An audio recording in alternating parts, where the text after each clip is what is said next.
Olá, galera! Vamos lá então começar a última parte dessa aula.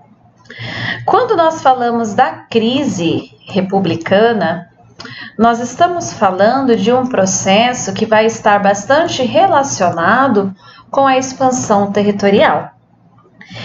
E todas essas modificações levaram à ocorrência de revoltas plebeias, revolta de escravos, assim como também revoltas em províncias. Essas várias revoltas fez com que o exército ele passasse a ser uma instituição ainda mais importante. E é justamente nesse momento de caos, de instabilidade, que se fez necessário a intervenção do exército na vida política romana. Nós temos então a formação do primeiro triunvirato. Esse tri aqui, nos lembra então que serão 3 governantes. Muitos de vocês podem me perguntar, prof, por que não um general, como anteriormente? Porque o poder ficava muito centralizado nas mãos de uma única pessoa. E a ideia do Senado era evitar a centralização. O primeiro triunvirato, ele vai de 60 a.C. até 49 a.C. Nós temos aqui 3 grandes nomes, 3 exemplos de generais romanos: Crasso, Pompeu e Júlio César. Esses generais acharam por bem que a pacificação iria ocorrer de uma maneira mais eficaz, vamos dizer assim, dividindo o Império Romano em partes. Nós temos o general Crasso ficando responsável então pela parte oriental. E ele foi o responsável por reprimir a primeira grande revolta de escravos. Isso mesmo, galerinha. A revolta de Espartacus é a primeira grande revolta de escravos da história. E não eram qualquer escravos, eram gladiadores. Eram aqueles escravos que viviam em locais confinados e eles eram contratados para lutarem entre si, tipo espetáculos, né? Então a atuação do Crasso no Oriente foi muito importante em virtude dele ter reprimido a revolta de Espartacus. Já o general Pompeu, que ficou com a parte ocidental, ele é responsável por ter contido a revolta de Sertório. Essa revolta ela acontece na região da Península Ibérica. Essa região, essa província romana, foi uma das primeiras a se rebelar. E quando ele reprime essa revolta, nós temos um recado subentendido para as demais províncias. Algo do gênero: olha o que acontece com aqueles que se revoltam contra nós. E por último, digamos que o preferido do povo, né? Por isso eu vou pôr até aqui uma estrelinha para vocês, o general Júlio César. O general Júlio César ele já tinha, digamos que uma grande atração, né, pelo povo. O povo romano, principalmente a plebe romana, adorava Júlio César. Ele era muito bondoso, ele era muito generoso, ele distribuía trigo, sempre dando moedas aos mais pobres. E ele foi muito importante na pacificação da região da Gália e posteriormente na região da África.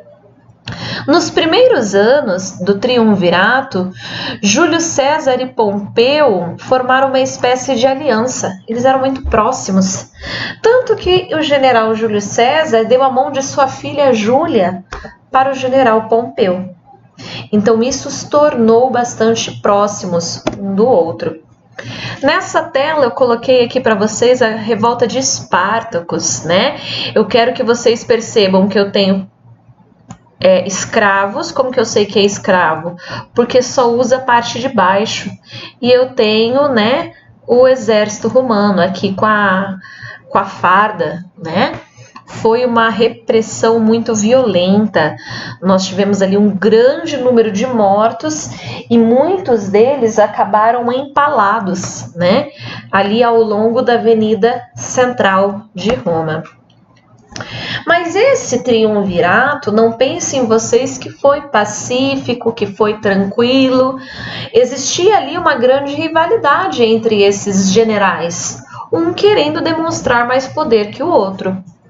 O general Crasso acabou falecendo e a esposa de Pompeu, Júlia, ou seja, a filha de Júlio César, faleceu no momento do parto. E as diferenças, a rivalidade entre Pompeu e Júlio César começaram a aumentar a ponto de se transformar em uma disputa política. Ou seja, aquela proximidade, aquela aliança, ela foi por água abaixo, né? Não existia mais. E nesse conflito, o Júlio César acabou derrotando Pompeu. As forças de Júlio César derrotaram o exército de Pompeu, que acabou fugindo para o Egito. No momento dessa fuga, o Pompeu ele foi capturado pelo exército do faraó Ptolomeu. E ele acabou tendo a cabeça, né, decepada. E o faraó Ptolomeu mandou a cabeça do Pompeu de presente para Júlio César.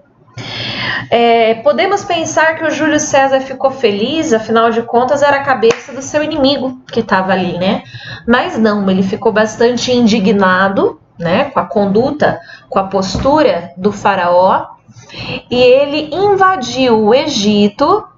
Depois, ou seja, tirou do poder o Ptolomeu e passou o governo do Egito para Cleópatra. Eu quero que vocês entendam que nesse momento houve uma aproximação muito intensa de Júlio César com Cleópatra. Eles tiveram ali um caso amoroso. A Cleópatra, na época, era uma mulher bastante comunicativa, bastante sábia, que sabia, né, articular bastante. E eles acabaram tendo um filho, o Cesário, né?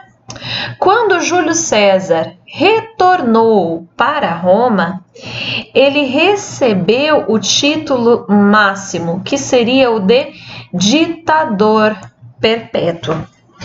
Ele era amado, ele era adorado pelo povo e ele exerce o poder de maneira bastante centralizada, sem a influência, sem a ausência do Senado.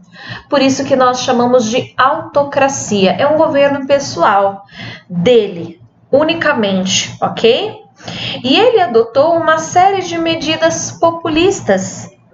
Galera, eu quero que vocês entendam que o objetivo dessas medidas, né, vamos chamar assim, populistas, visava apaziguar a plebe, eliminar os conflitos sociais. Essas medidas iam desde a distribuição de alimentos, fornecimento de trigo, a realização de espetáculos. Sim, aquilo que nós chamaremos daqui a pouquinho de política pão e circo começou a ser introduzido por Júlio César. Nós tínhamos ali dentro, né, dos teatros, sendo mais famoso o Coliseu, a luta entre gladiadores. E enquanto o povo estava ali se alimentando, recebendo o pão, os gladiadores lutavam entre si. Era já uma forma de entretenimento. Nós tínhamos ainda dentro do Coliseu, por exemplo, a corrida de biga. Por que ele vai se empenhar, por que ele vai se esforçar nessas medidas? Para distrair a plebe, para tirar o foco. Tipo assim, olha aqui, olha que legal, bacana, luta, corrida. E eles não lembrarem dos problemas sociais que eles viviam. Ele ainda adotou um outro calendário, né, o calendário juliano, baseado no calendário egípcio, ou seja, solar, e, né, em virtude de ter um governo autocrático, ou seja, sozinho, neutralizando ali a influência do Senado, nós temos a conspiração senatorial. Nesta tela nós temos então o que foi a conspiração senatorial. Os senadores, indignados, revoltados por terem sido neutralizados, assassinaram Júlio César dentro do Senado romano. Nós temos uma frase bastante conhecida, né? Até tu, Brutus. Sim, galera. Nós temos ali o afilhado dele, um filho, né, de coração, vamos dizer assim, participando desse ato de covardia, né, do assassinato de Júlio César. Aqui na figura central nós temos ele foi desprotegido ao Senado, recebeu o convite e ali ele foi surpreendido, então, por várias, né, apunhaladas. Eu quero que vocês entendam que ele era, né, uma figura do povo, o governador do povo, e que o seu assassinato trouxe à tona um clima de tristeza, raiva, vingança, e o Senado rapidamente precisou articular a nomeação de 3 novos triunvíres. Prof, mas e aqueles senadores que foram responsáveis pela morte de Júlio César?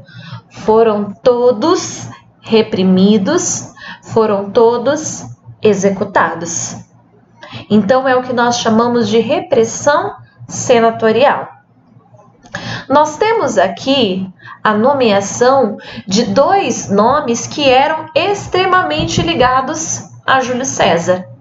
E a nomeação deles foi justamente para acalmar o povo, no sentido de, olha aqui, pessoas ligadas a ele estão presentes. O Marco Antônio era o seu braço direito, né, em todas as conquistas, no seu governo, e o Otávio era o seu sobrinho, né? Alguns livros trazem sobrinhos, outros trazem afilhado, enfim, era uma pessoa próxima também. O general Lépido, ele foi afastado rapidamente do poder após uma tentativa frustrada de tomar o governo de Roma. Se eu tenho a eliminação do Lépido, automaticamente eu já tenho Otávio e Marco Antônio. Quando nós falamos que eles eram próximos a Júlio César, me passa a sensação de que ambos eram aliados, né? Mas não, muito pelo contrário. Nós vamos ter uma disputa política muito grande entre Otávio e Marco Antônio. O Marco Antônio, ele tinha como responsabilidade administrar a província do Egito. E ao assumir essa responsabilidade, ele se aproximou de Cleópatra e acabou assumindo a paternidade de Cesário. Quando chega a Roma a notícia do casamento de Marco Antônio e a existência de um herdeiro de Júlio César, o Senado romano entra em pânico. Imagine o que o povo diria, imagine o que o povo faria se eles soubessem a existência de um herdeiro. Então o Senado se aproximou do general Otávio e eles declararam guerra ao general Marco Antônio em 31 a.C. A chamada, né, Batalha do Átio foi uma batalha naval bastante sangrenta, vamos dizer assim, e o general Marco Antônio ele foi derrotado. Quando ele chega no Egito, ele temia o que aconteceria com ele, com sua esposa Cleópatra e com seu filho Cesário. justamente porque Otávio não era muito querido, vamos dizer assim, e eles sabiam do que o Senado romano poderia ser capaz de fazer. Então os três optaram pelo suicídio do que se entregarem e ficarem à mercê do Senado romano. Quando o general Otávio voltou para Roma, ele começou a receber um monte de homenagens e também recebeu do Senado inúmeros títulos. Galerinha, foca aqui, ó. Títulos. Qual foi o primeiro título recebido por ele? Ditador perpétuo. Quem é que antes havia recebido o mesmo título? Exato, o general Júlio César. Quando ele recebe esse título, ele rejeita, justamente porque ele já tinha em mente o que aconteceu, né, com o Júlio César. Mas ele aceitou outros títulos de grande importância, como de príncipe senatorial, príncipe do Senado, de tribuno da plebe, de sumo pontífice, e isso relacionado à religião. Mas esses dois últimos títulos aqui, ó, foi o que possibilitou a ele a concentração do poder. O título de Augusto e o título de Imperador. Percebam que ele foi centralizando o poder, mas aparentemente nós tínhamos ali a instituição republicana, ok? À medida com que ele foi centralizando o poder, dada aos títulos que ele foi acumulando, ele cria a guarda pretoriana, que era uma espécie de guarda pessoal, né, que era responsável por cuidar dele. Afinal de contas, ele não queria ter o mesmo final do Júlio César, né, galera? Ele estabeleceu a política pão e circo, agora com o nome, né, política pão e circo, e nós temos então a estabilização da sociedade romana. Aqui eu coloquei para vocês uma das cenas do filme que eu mais gosto a respeito da Roma Antiga, que é o Gladiador. Eu vou até deixar a sugestão para vocês assistirem em casa, né? Durante esses dias de quarentena. Beleza, galera? Por hoje é só. Nós abordamos aí o processo de transformações sociais, econômicas e políticas após a expansão territorial e vimos o surgimento do poder dos generais e posteriormente dos triunviratos. Beijão, fiquem com Deus, galera!